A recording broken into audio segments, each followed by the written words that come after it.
Something. এটা কতদিন আছে বিলটা? মোটামুটি লাগাইছে মনে হয় মাস, এক মাস বা এক মাস হয়েছে, এক মাস হয়েছে। আচ্ছা, আগে বিল কত হয়তো? আগে তো মানে মিনিমাম মানে মোটামুটি 900, 1100, 1200 এরকম হয়। এটা কোন জায়গা? এটা লালছড়া। আপনার নাম? আমার নাম অসুখ দাস। এই বিষয়টা নিয়ে ডক্টরে আপনি আলোচনা করছেন? আলোচনা এমনিতে মানে আলোচনা করছেন, যে বিল দেয় তার লোক আলোচনা করছি, কইছে তারা দেখবে। মানে স্মার্ট মিটার লাগানো নিয়ে কি আপনারা সন্তুষ্ট আছেন? তা কেন সন্তুষ্ট? এখানে হয়েছে 83,000 টাকা খামখালি লাগানোর পর সরকারি তরফ থেকে বলতে মানে পাওয়ার ডিপার্টমেন্টে তারা বলছে সরকারের আদেশ মূলে প্রত্যেক বাড়িতে বাড়িতে লাগানোর নিয়ম বাধ্যতামূলক, সেই অনুযায়ী তারা লাগাই গেছে।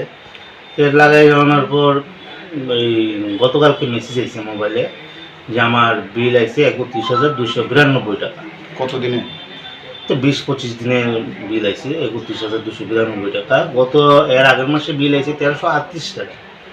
তো আজকে এক মাসে যদি 1338 টাকা বিল আছে এবং 20-25 দিনের মধ্যে 31,292 টাকা বিল আছে।